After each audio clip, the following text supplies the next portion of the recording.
Olá, pessoal! Sejam bem-vindos ao Literamille. Espero que vocês tenham uma ótima experiência literária. Antes de tudo, já quero fazer aquele pedido clássico. Deixe o seu like, se inscreva no canal, deixe uma opinião nos comentários, um livro que você gostaria de ver por aqui. Qualquer crítica construtiva será sempre bem-vinda. Também quero deixar aqui um alerta para vocês que esse livro de hoje estou postando a primeira parte, então ele não acaba assim, não é tão curtinho. Vai ser aí uma experiência literária de 1 hora, mais ou menos, mas em breve eu posto a parte 2 e assim a gente vai seguindo com a nossa experiência, tá? Espero que vocês gostem, um beijão e vamos para a leitura de hoje. 826 Notas de Amor para Emma, de Garth Callaghan. Querida Emma, você não pode roubar a segunda base e ainda assim manter seu pé na primeira. Com amor, Papai. Capítulo 1. Tudo começou com um guardanapo. Dobrei lentamente o guardanapo e o coloquei na lancheira de Emma. Ultimamente, minhas mensagens passaram a focar na temática do beisebol. Emma estava se tornando uma ávida jogadora de softball e eu amava usar essas analogias. Eu me considero um ladrão de base, sempre procurando por oportunidades e pronto para ver quais direções novas a vida pode tomar. Mas houve um momento em que arrastei meus pés. Não estava pronto para correr para a segunda base, embora fosse o que meu time precisasse. Minha esposa, Lissa, é 5 anos mais velha do que eu. Sempre me senti muito sortudo por ela ter me escolhido, um jovem pretensioso para ser seu parceiro por toda a vida. Curiosamente, minha mãe é 5 anos mais velha do que meu pai. No entanto, um dos desafios em ser casado com alguém mais velho é que, às vezes, tive que entrar de cabeça nas mudanças da vida antes mesmo de estar preparado. Fui um dos primeiros entre meus amigos a comprar uma casa. Eu me casei bem antes deles. Agir como um adulto me foi imposto inúmeras vezes. No começo de 1999, Lissa veio até mim e disse, francamente: já é hora. Tenho certeza de que houve mais discussões que levaram a essa declaração, mas aquelas 3 palavras foram as que mais me importaram. Já era hora. Já era hora de tentar engravidar. Eu tinha somente 29 anos, mas Lissa estava com 34. Casados há apenas alguns anos, eu não tinha certeza se eu estava pronto para o próximo passo. Há muito tempo eu rezava para ter uma filha, mas era para o futuro, quando eu estivesse pronto para crescer. Eu sabia, Lissa tocaria no assunto. Honestamente, sabia que o começo dessa aventura poderia ser bastante divertido para mim. Além disso, parece que todo mundo nos dias de hoje precisa de algum tipo de aconselhamento sobre fertilidade, e não achei que engravidaríamos de imediato. Eu teria tempo para me preparar. Embora a gente não tenha engravidado logo, não demorou muito. O começo dessa aventura foi muito mais rápido do que o esperado. Em pouco tempo, eu estava encarando a paternidade. Os 8 meses e meio seguintes foram uma enxurrada de atividades e preparações. Frequentamos todos os tipos de cursos. Escolhemos um pediatra. Passamos horas a fio em lojas, olhando macacões e outras parafernálias de bebês. Adaptamos a casa para as necessidades de um bebê e preparamos o quartinho. Um conselho para todos os futuros pais: monte o berço dentro do quarto. Eu gostei tanto de montá-lo que tive que fazer 2 vezes. E claro, lemos todos os livros sobre nomes de bebês publicados na América do Norte. Eu era fortemente a favor de Elizabeth ou Matthew. Na verdade, eu queria escolher Matias, a versão alemã de Matthew. Mas eu sabia que não poderia ganhar essa batalha. Sequer tentei. Lissa rapidamente vetou Elizabeth por causa de uma colega antiga de quarto com quem ela não se dava muito bem. Lissa gostava de Benjamin ou Chloe. Infelizmente, tínhamos um gato, o Ben, e chamar nosso filho de Ben pareceu meio estranho. eu vetei. Também vetei Chloe porque imaginava provocações no parquinho começando com rimas engraçadinhas. Após o ultrassom da 20ª semana, descobrimos que minhas preces haviam sido atendidas. Teríamos uma menina. Meu coração se encheu de alegria quando pude ver uma imagem mais real do bebê crescendo dentro da Lissa. Uma pequena menina. Finalmente, a ideia de se tornar um pai começou a parecer mais atrativa. E conseguimos escolher um nome. Eu sempre gostei de Claire, por carregar consigo a noção de claridade. Lissa concordou. Claire Delaney Callaghan. Esse seria o nome da nossa garotinha. Não foi uma gravidez fácil. Lissa teve enjoos matinais por mais de 6 meses. Com frequência reclamava que pouco importavam as opções de jantar, pois nada permanecia por muito tempo em seu estômago. A pressão arterial de Lissa continuava subindo e houve preocupações em relação a ela e ao bebê. Sentia-me perdido, sem saber como ajudar, assim como muitos homens. Foi meu trabalho preparar a casa para a chegada da nossa filha, ir a vários compromissos e ficar de fora de todo o resto. Aquela terça-feira de outubro foi um dia como qualquer outro. Fui trabalhar, como sempre, e Lissa foi ao consultório de seu médico para medir a pressão. Recebi um telefonema nervoso dela por volta do meio-dia. O médico estava preocupado. A pressão de Lissa entrava em uma zona de perigo e foi decidido que tínhamos de ter aquele bebê ainda hoje. Arrumei minhas coisas no trabalho e corri para o hospital. Ao me ver aproximar-se da sala de espera, Lissa se levantou meio desajeitada. Seus olhos brilhavam de expectativa. Nós dois sorrimos. Seria o dia em que encontraríamos a nossa Claire. Após Lissa ser internada no hospital, o jogo de espera começou. Ela recebeu ocitocina e esperamos fazer efeito. Lissa estava com calor e eu tremia na sala. Em vão, me espremi no pequeno sofá, todo vestido e enrolado em um cobertor. Foi uma longa noite. A ocitocina demorava a fazer efeito. Assistimos às notícias da manhã e aos programas de jogos. Estava ansioso e me sentia bastante inútil. Pegava cubos de gelos para Lissa, mas fora isso não tinha nada para fazer. Médicos e enfermeiras entravam e saíam. Cada um olhava os gráficos e as máquinas, observando se as coisas estavam progredindo. Após 24 horas no hospital, finalmente era a hora de fazer força. Eu não estava pronto. Embora Lissa provavelmente relembre o processo como eterno, tudo o que eu sei é que, de repente, o médico estava me dando um instrumento e me ajudando a espremer o sangue do cordão umbilical para que eu pudesse cortá-lo. Eu não tinha nenhuma intenção de cortar aquele cordão. Fui bem claro ao dizer ao médico que eu não queria. Mas lá estava eu, em uma sala cheia de médicos e não me fora dada a opção. Trinquei os dentes e fiz o meu dever, recuando com rapidez enquanto o médico e as enfermeiras conduziam o teste de Apgar. Nossa bebê, Claire, ela estava lá. Eu não estava preparado. Fiquei lá paralisado. Além de não saber o que fazer, eu também não queria fazer nada. Estava indo tudo tão rápido. Eu não estava pronto. Lissa logo me tirou dessa situação.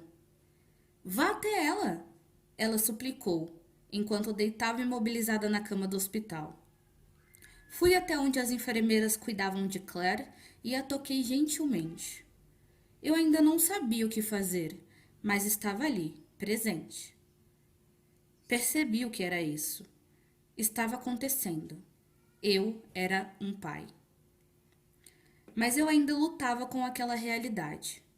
Depois que Claire nasceu, fui, enfim, para casa dormir um pouco. Odeio admitir isso, mas na manhã seguinte não me apressei em voltar ao hospital. Tomei até que um bom café da manhã, lavei a louça, levei a cachorra para passear. Eu não queria mesmo voltar para o hospital.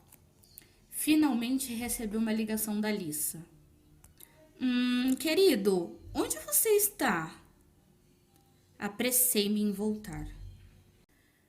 Nosso tempo no hospital não foi fácil. Claire estava com um nível alto de bilirrubina e teve que passar diversas horas do seu primeiro dia de vida em uma pequena caixa de plástico para a fototerapia. Lá estava nossa bebê, com poucas horas de vida, deitada com óculos de proteção amarrados em seu rosto para que os raios não prejudicassem seus olhos. Não podíamos segurá-la ou tocá-la durante o tratamento. Só podíamos ficar ali, encarando-a pelo vidro. Era uma tortura, mas de alguma forma isso me fez reivindicá-la. Era minha filha ali, sozinha, precisando de mim. Ela começou a aparecer como minha. O que de fato me ajudou nessa transição foi quando, enfim, admitimos para nós mesmos que quanto mais nos conhecíamos e quanto mais tempos passássemos com Claire, mas percebíamos que o nome dela não se encaixava. Cometemos um erro. Nossa bebê tinha o nome errado e isso era nossa culpa. Timidamente, perguntamos à enfermeira o que poderia ser feito. Imaginei pilhas de papéis e até um processo para corrigir esse erro. Ela sorriu de forma sutil e nos disse que isso ocorre com mais frequência do que imaginávamos e que deveríamos apenas preencher um formulário antes de deixarmos o hospital. Saímos naquela tarde como uma família, com Emma Claire Callaghan.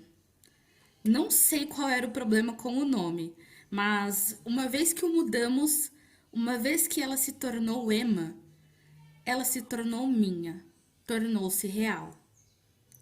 Quando a colocamos com cuidado no cadeirão do carro e quando Lisa cautelosamente sentou-se no banco de trás, ao lado dela, peguei meu lugar na direção, finalmente com um trabalho importante a se fazer.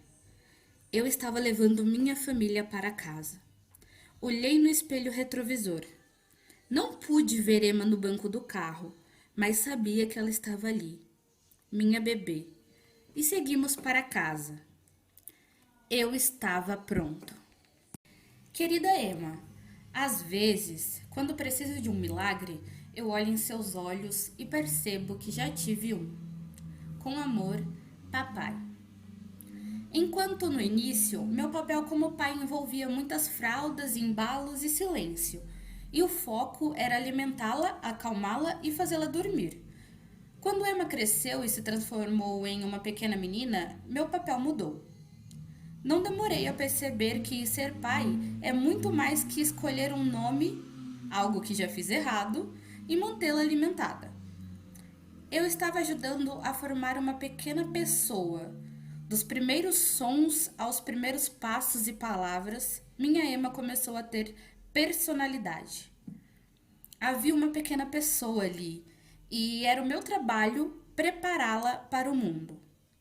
Começou com a percepção de que nós realmente deveríamos ensiná-la o certo e o errado, o que significava impor disciplina. Eu mesmo nunca fui muito bom nisso. Ela apenas olhava para mim com olhos cheios de esperança e não importava o que ela tivesse feito, eu queria encobri-la. Antes mesmo que eu percebesse, ela já estava indo para a escola e minhas horas com ela ao longo do dia diminuíam. Passávamos um tempo juntos pela manhã antes da escola e do trabalho, mais um pouco no jantar e na hora de ir para a cama, e também qualquer momento entre um lugar e outro, dirigindo pela cidade ao longo do dia.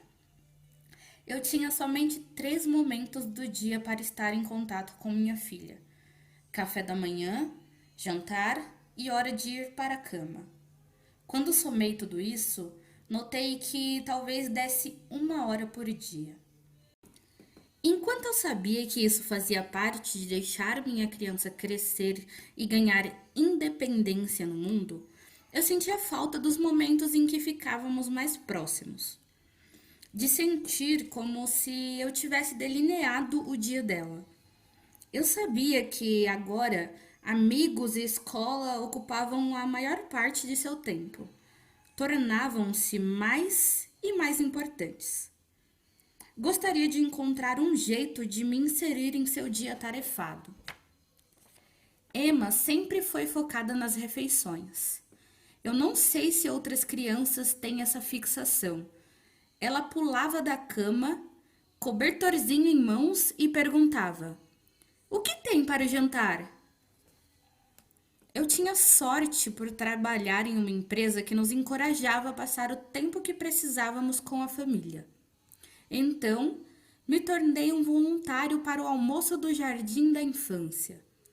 Abria as caixinhas de leite, apertava o ketchup, distribuía canudinhos e limpava o que era derramado. Era a hora mais árdua do dia, mas isso significava que eu conseguia sentar com minha filha por um instante, encontrar os amigos dela e ver como eles interagiam. Isso também significava que podia ver o que ela estava comendo quando comprava o almoço na cantina. Rapidamente me tornei a favor de fazê-los em casa. Como em casa eu era o primeiro a me levantar, então me transformei em um especialista em preparar almoços. Eu cortava, picava, misturava e empacotava. Eu tentava dar um toque especial que ela apreciaria, como cookie ou copinhos de pudim. Qualquer coisa para fazer seu gosto alegrar-se. Constantemente eu incluía um bilhetinho escrito em seu guardanapo. Os bilhetes começavam de forma simples: "Te amo, tenha um bom dia e seja amiga de alguém." Eu sequer sabia se eles eram lidos, muito menos se eram importantes, mas eu queria que cada dia fosse especial. Um dia eu tinha acabado de preparar o almoço dela. Eu ainda não tinha escrito bilhete. Emma viu o pacote do almoço no balcão sem o recado e eu vi os neurônios pipocando em seu cérebro. Ela vasculhou o pacote, veio até mim com grandes olhos suplicantes e simplesmente perguntou: "Bilhetes no guardanapo?" Foi quando descobri que isso realmente importava para ela. A partir daí, virou uma rotina para mim. Uma prática paterna. Não importava o que estava acontecendo, eu garantia que Emma tivesse um bilhetinho. E quando ela cresceu, os recados tornaram-se mais específicos, mais reflexivos. Às vezes, incluía citações que eram importantes para mim, como: "Por que se ajustar quando você nasceu para se destacar?" De Dr. Seuss. Percebi que esses foram momentos em que pude conduzi-la, guiá-la para se tornar uma jovem mulher. Ser pai significa ajudá-la a tornar-se alguém que faça a diferença no mundo. Esse era o meu pequeno jeito de tentar mudar o seu cotidiano. Eu não tinha ideia que um dia os guardanapos se tornariam o meu legado. Lição 1. Aprenda a receber críticas com cortesia. Crítica é uma oportunidade para melhorar. Você não precisa adotar um modelo defensivo. Primeiro, agradeça a pessoa que te oferece uma crítica. Ouça o comentário. Há algum jeito de torná-lo positivo?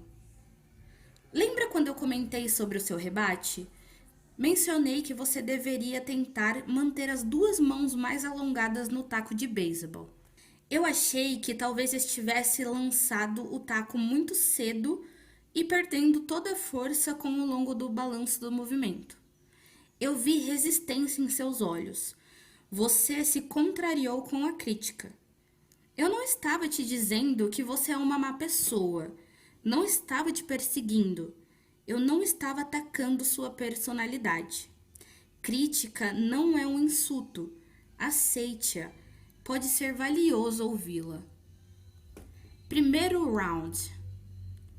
Que você possa viver todos os dias de sua vida, de Jonathan Swift. Se Deus lhe enviou um caminho cheio de pedras, ele lhe dará sapatos resistentes. Ditado irlandês. Capítulo 2. Sangria vermelha. Mais uma vez eu a perdi de vista. Eu corria, mas ela era mais rápida. Eu tinha que me manter na trilha, mas ela se atirava entre árvores e arbustos. Não conseguia alcançá-la. A trilha era desigual e desnivelada. Eu corria para cima, para baixo, direita, esquerda, em meio à sujeira. O sol da tarde me alcançava através das folhas amareladas e vermelhas. Minha esposa e vizinhos estavam bem atrás de mim, mas todos nós gritávamos o seu nome. Eu fazia o melhor que podia para correr à frente, mas já sentia falta de ar. Estava assustado. Ela nunca ficou sozinha assim, com tanta liberdade. Eu tinha que mantê-la no meu campo de visão.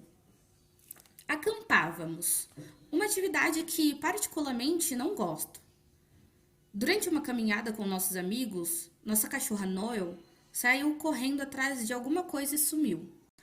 Nós a tínhamos resgatado há menos de um ano de um abrigo para animais de estimação em que ela estava há 59 dias. Esse abrigo do município, nas proximidades, não tinha a política do não matar. Portanto, depois de 60 dias, os animais eram sacrificados. Ela foi salva desse destino por causa de um grupo de resgate aos animais, o FLAG, For the Love of Animals in Gutland, pelo amor dos animais de Gutland. Noel mal parecia um cachorro quando a encontramos. Era só pele e osso. Sua pelagem estava desigual e escassa. Ela claramente ficou sozinha por um tempo. Era arisca com pessoas e aparentava ter um medo mortal de mim. Lisa e Emma tinham certeza. Noel era a cachorra que precisávamos salvar. Eu não queria outra cachorra em casa. Lucy era minha cachorra. Eu a escolhi e a amei por 13 anos. Uma mistura de Rottweiler com pastor alemão. Lucy morrera apenas 4 meses antes de Lisa e Emma armarem uma cilada para mim, com imagens de cães resgatados. Continuei correndo, mesmo que meus pulmões estivessem a ponto de explodir. Bailey, a Golden do vizinho, estava junto com Noel, e eu pude ver uma bola amarela de pelos um pouco à frente. Tudo o que esperava é que Noel não estivesse tão à frente dela. Finalmente vi as cachorras. Algum cheiro fez a alegria delas. Consegui alcançá-las e colocar a coleira em volta de Noel. Soltei um grande suspiro de alívio, agradecido que o resto do nosso fim de semana não seria gasto vagando pela natureza na expectativa de trazer, de alguma maneira, Noel para casa. Nossos vizinhos, Mike e Cheryl Burdle, haviam nos convidados para acampar uma última fuga antes do outono começar. Pelo menos acampávamos em cabanas e não em barracas. Eu encarava muito melhor uma cabana do que dormir no chão.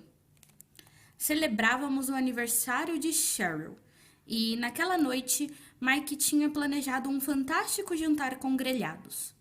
Brindamos a aniversariante com vinho tinto e comemos cupcakes gourmet. Jogamos alguns jogos e aproveitamos a companhia um dos outros. A noite chegou ao fim rapidamente. Quando me preparava para deitar, precisei usar o banheiro. Enquanto estava em pé fazendo xixi, olhei em choque. Minha urina estava vermelha como sangria. Não imaginava quais eram as causas daquilo. Não havia dor. Não havia nenhum outro indício que houvesse alguma coisa errada comigo. Comecei a surtar.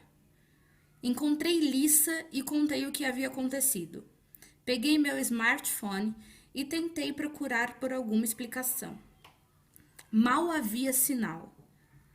Saí para a varanda da cabana, segurando meu telefone acima da cabeça e o inclinei no ângulo exato para conseguir algum sinal.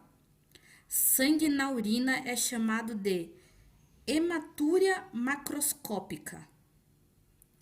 Li sobre algumas possíveis causas. Ao fim de uma lista assustadora, havia 2 causas que eu e Lisa desejávamos ser a resposta: exercícios vigorosos e uma excessiva quantidade de beterrabas. Além de ter corrido um pouco mais cedo, tentando alcançar Noel, um tipo de exercício que não faz parte da minha rotina normal, dentre os deleites de aniversário de Cheryl havia um cupcake vermelho de uma loja gourmet. Embora isso não tenha passado pela minha cabeça, Lisa sugeriu que a loja pudesse ter usado suco concentrado de beterraba para dar cor ao cupcake. Nós nos acalmamos o suficiente para dormir, com a esperança de que fosse somente um caso esporádico e não alguma coisa com o que realmente se preocupar. A excursão do acampamento terminou sem outros incidentes, e eu estava quase que despreocupado com o que ocorreu. Fomos para casa e retornamos à nossa vida normal, até eu ver sangue na minha urina novamente, no dia seguinte.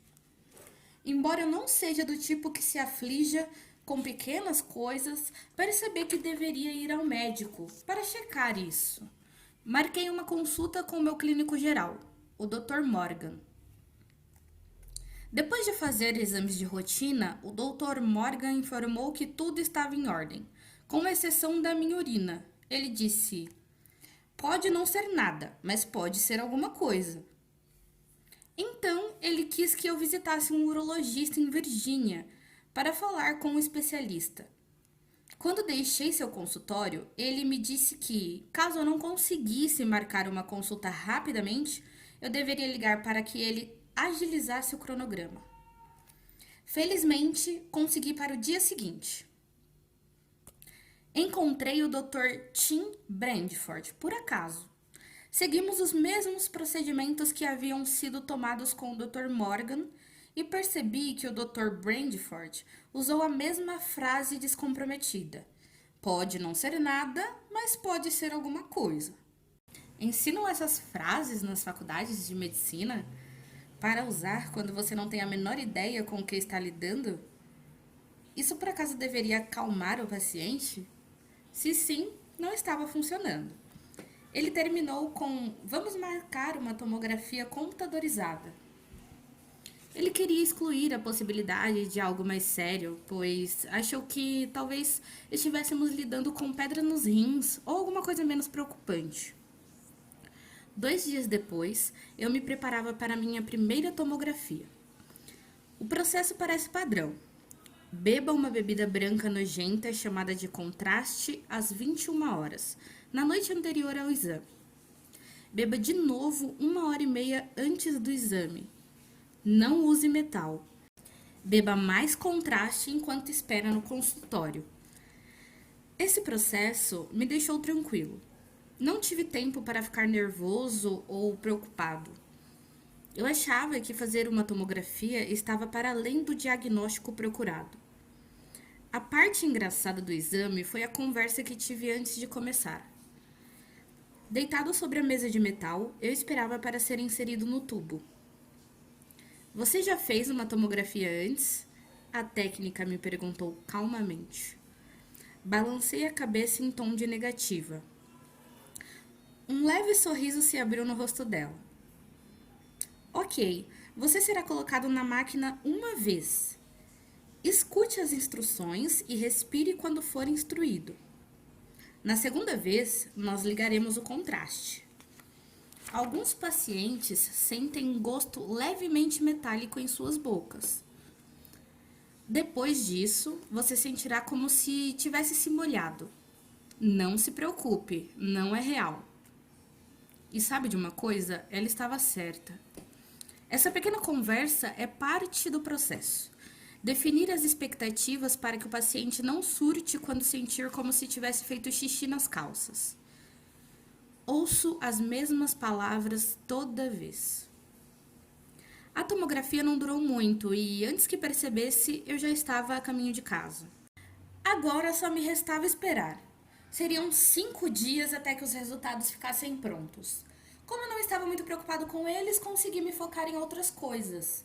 Minha empresa teve um projeto de fim de semana para um escritório de advocacia local. Houve um evento de caridade envolvendo brinquedos para crianças ao qual compareci. Mantive-me ocupado e esperei para encontrar o médico.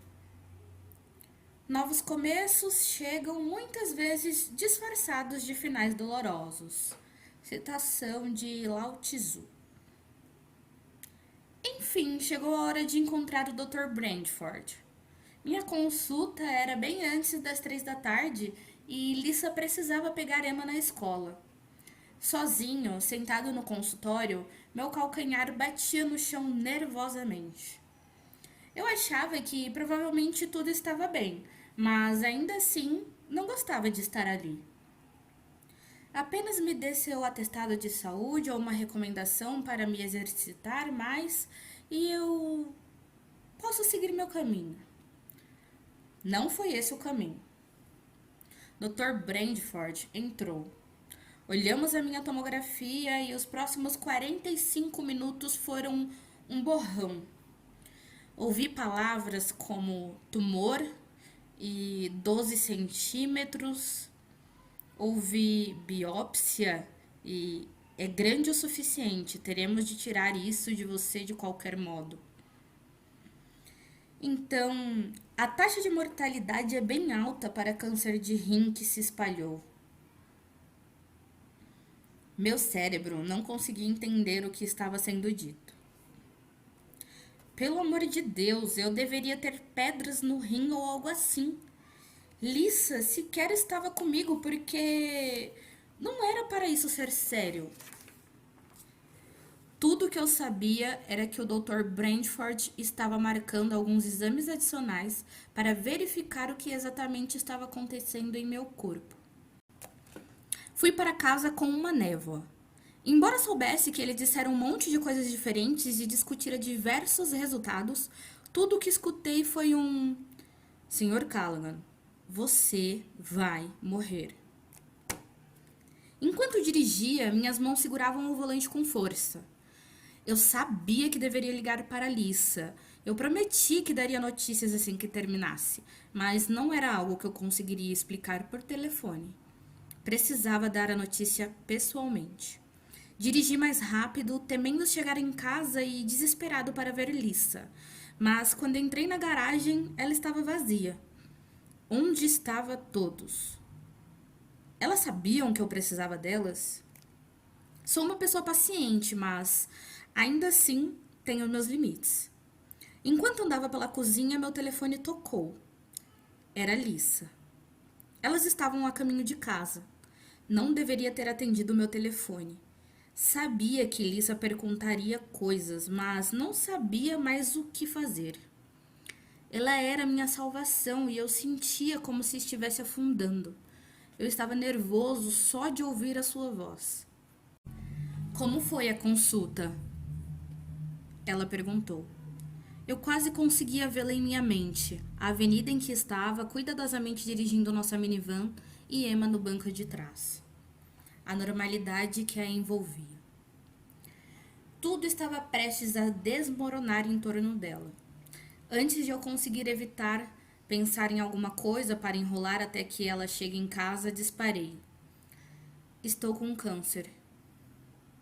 No que eu estava pensando? E se ela sofresse um acidente porque se distraiu com essa notícia terrível? Mas eu não estava pensando direito. Estava desesperado, chocado. Precisava de alguém para me ajudar a processar tudo isso. Elas chegaram em casa alguns minutos depois. Lisa conduziu Emma até a cozinha para fazer um lanche, e então ela me encontrou no quarto, no andar de cima, e nos abraçamos fortemente. Havia tantas perguntas e eu realmente não tinha nenhuma resposta. Sim, o médico tinha certeza de que era um câncer. Sim, provavelmente terei de operar. Sim, tem que ser retirado do meu corpo, mesmo que seja um tumor benigno. Tinha envolvido meu rim. Sim, parece que se espalhou. Não, nós não sabemos as causas. Não, eu não sei o que fazer. Sim, eu estou em perigo. Sim, eu estou assustado. E não, não sei como contar a Emma. Lição 2. Aprenda as funções básicas de um carro. Eu não aprendi a dirigir até estar no último ano da escola. Embora meu pai tenha me levado em sua caminhonete para uma estrada secundária anos antes, eu não tinha muita prática. Eu até podia dirigir bem e seguir as regras de trânsito, mas ainda não me sentia muito seguro com os carros. Eles eram bem estranhos para mim. Em um fim de semana, eu me armei de coragem para perguntar a uma garota se ela gostaria de ir ao drive-in do Valley Brook. Embora Heidi tinha dito sim, ela perguntou se poderia levar uma amiga. Estranhei, mas eu realmente queria passar mais tempo com ela, então concordei. Busquei as garotas e fomos. Aquele era um drive-in antigo, com alto-falantes em postes e parquinho para as crianças brincarem antes de escurecer. Assistimos ao filme e nos divertimos bastante. O problema começou na hora de ir embora. Dei partida na caminhonete velha do meu pai, um Ford modelo F100 Stepside. Pisei no acelerador, mas a caminhonete não se moveu. O que estava acontecendo? Eu não tinha experiência suficiente para solucionar o problema, então engatei a ré. Talvez estivesse preso em alguma coisa. Nós movemos um pouco, mas não fomos muito longe nem com alguma velocidade. Tentei balançar o caminhão, trocando as marchas. Consegui mexer um pouco de terra. Também ralei em um dos postes de alto-falante e uma luz traseira. Foi fantástico. Que jeito de impressionar seu encontro! Caminhei até o telefone público e inseri uma moeda para ligar para casa. Falei para o meu pai o que estava acontecendo. Ele escutou cuidadosamente e me disse o que fazer. Eu deveria seguir suas instruções rigorosamente. Volte para o caminhão, pegue uma lanterna e abra o capô. Olhe para a área do motor por alguns minutos e finja que você sabe o que está fazendo. Feche o capô com confiança e volte para dentro do caminhão. Dê partida e abaixe o freio de mão. Leve as garotas para casa e você pode substituir a lanterna traseira amanhã. Obrigado, pai. Querida Emma, quem pensa que a luz do sol é pura felicidade nunca dançou na chuva. Com amor, papai. Capítulo 3. Estou ótimo. Sorri ao colocar a tampa de volta na minha caneta. Essa era uma das boas. Na dúvida, minhas mensagens de guardanapo tendem a inclinar-se para pensamentos positivos ou como você pode mudar sua atitude. Essa era um clássico. Eu sabia que os tempos difíceis da vida eram aqueles nos quais você mais aprende ou eram necessários para te colocar de volta no caminho de algo bom. Se você puder manter isso sempre em mente, pode passar por qualquer coisa. Eu ainda não tinha contado para Emma. Estava tentando deixá-la no estado de espírito certo para ouvir minhas notícias. Quando estava na faculdade, comecei a trabalhar em uma loja de conveniência no final da rua. Eles precisavam de um caixa para os fins de semana e eu precisava de um salário para me ajudar a pagar a universidade. Não era um trabalho excitante ou glamouroso, mas paguei algumas contas. Era tudo de que eu precisava.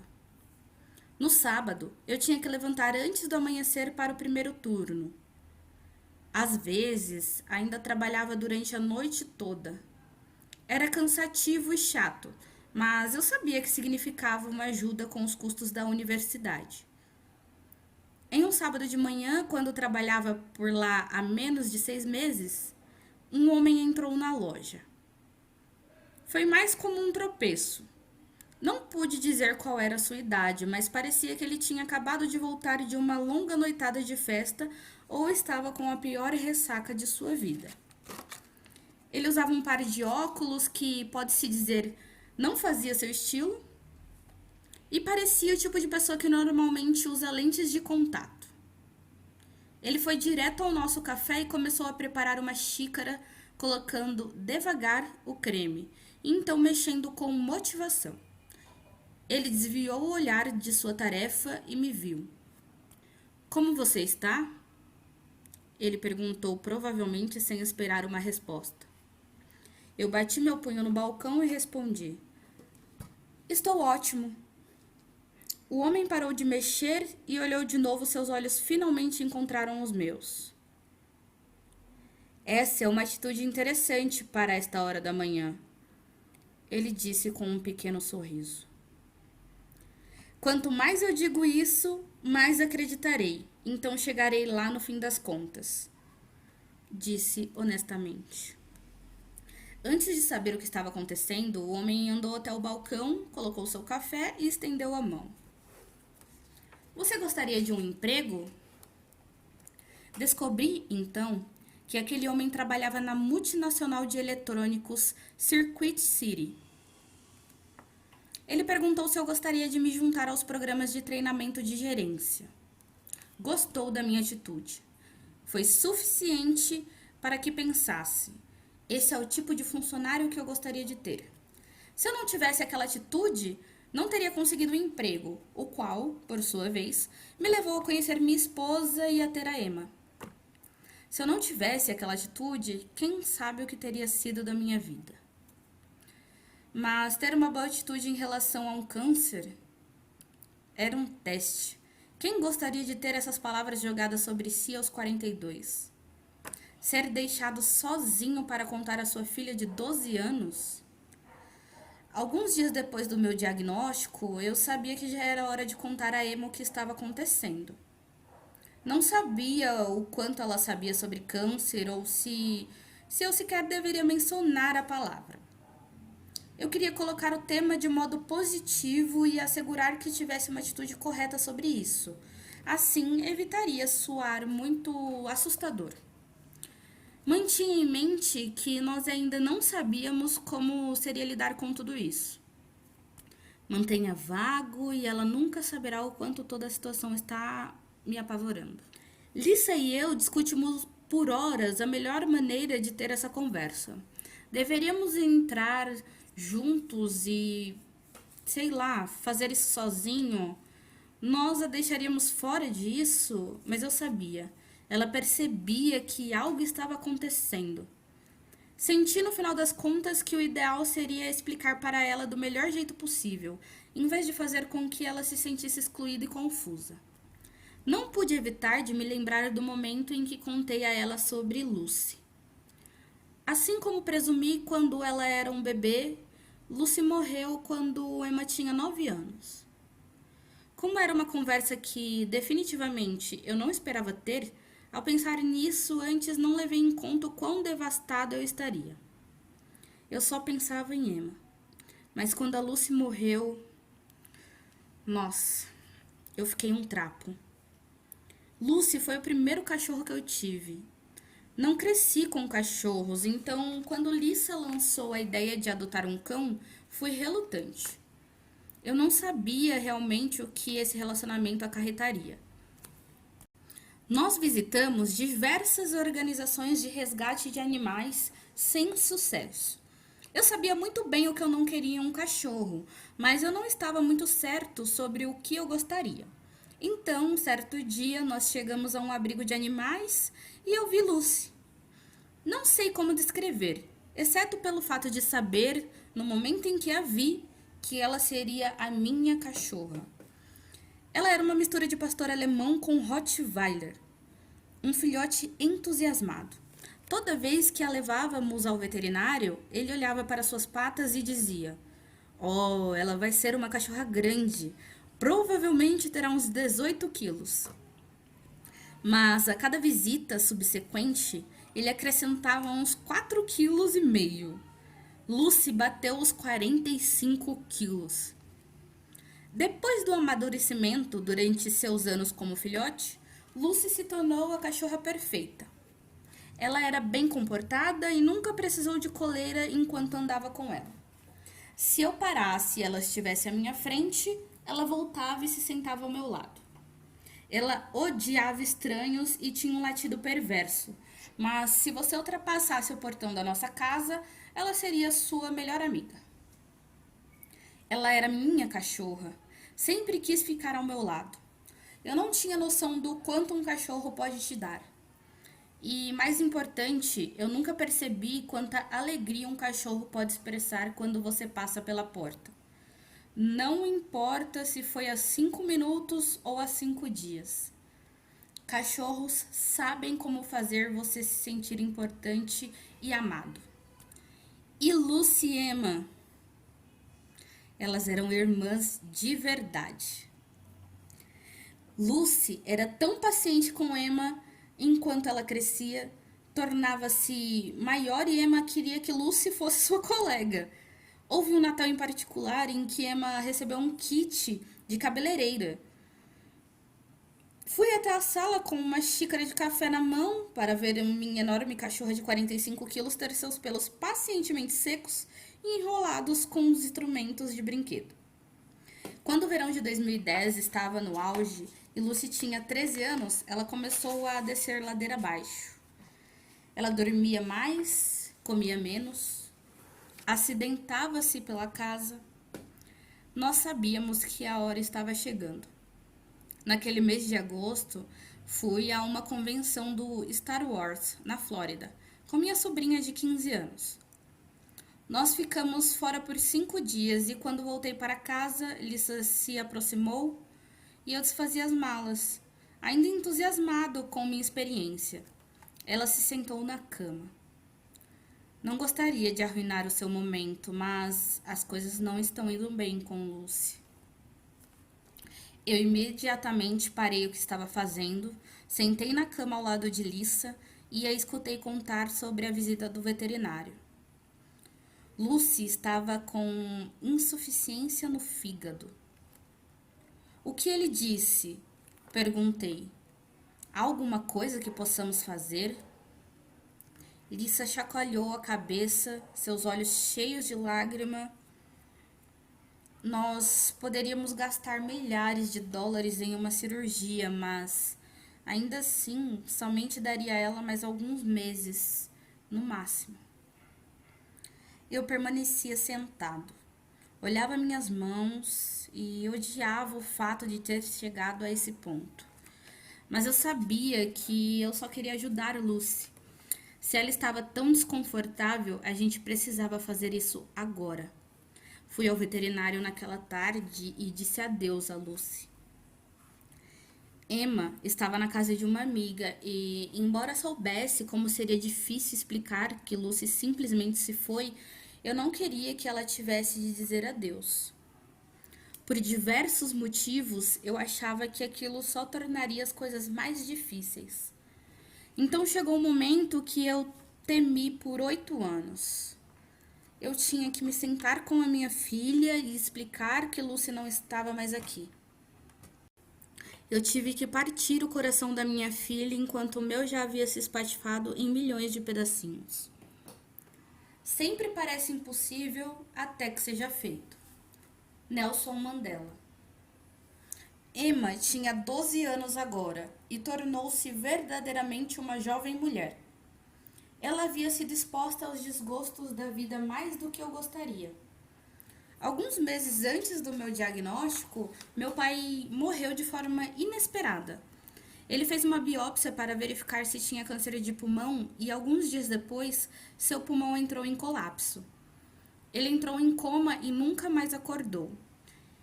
Ironicamente, a biópsia estava limpa, mas era tarde demais. Meu pai já havia partido. Não foi fácil dividir isso com Emma, mas seu avô estava velho. Ela tinha amigos que sequer tinham avós vivos e sabia que aquilo era algo que acontecia. Mas um pai doente... Ela conhecia a palavra câncer? Eu achei que ela provavelmente compreenderia mais do que eu esperava. Eu só precisava me focar nos fatos. Eu me sentei com a Emma. Abordei, devagar, a minha doença. Eu provavelmente tinha câncer, teria que passar por uma cirurgia e, se tudo corresse bem, o tumor seria retirado e tudo estaria finalizado. Definitivamente minimizei meus medos. Ela chorou. Eu me agarrei a ela com firmeza. Disse que tudo ficaria bem, sabendo que talvez não fosse verdade. Nos dias que se seguiram, eu mal pude olhar para Emma, temendo por sua perda em potencial. Sim, eu estava assustado com o diagnóstico e esperava para ver qual seria o nosso plano de tratamento. No entanto, a maior parte do tempo eu pensava em Emma. Em quão jovem ela era, em quão difícil seria crescer sem um pai, no quanto eu poderia perder se eu não vencesse isso. Eu me considerava uma pessoa tranquila. Demora bastante para que eu demonstre minhas emoções.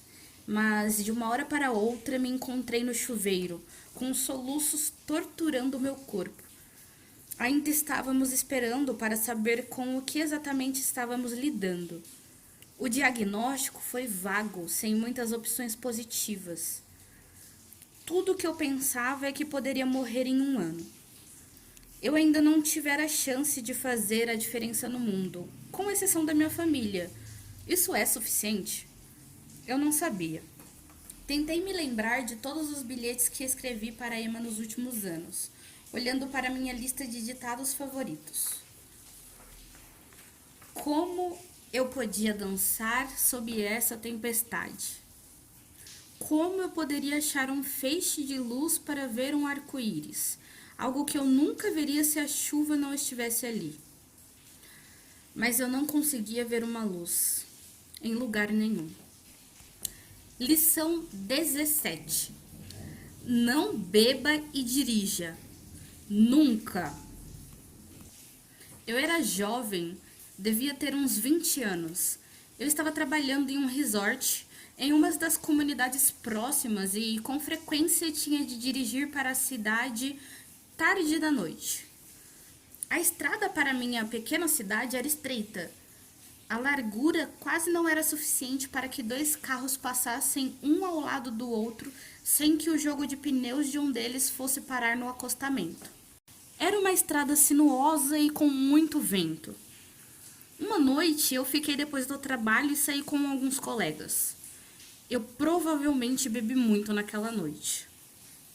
Não, eu bebi demais, definitivamente. Eu não deveria estar na direção. Poderia ter ficado com meus colegas, poderia ter ligado para meus pais, poderia ter dormido no carro, mas escolhi dirigir até em casa. Escolhi mal.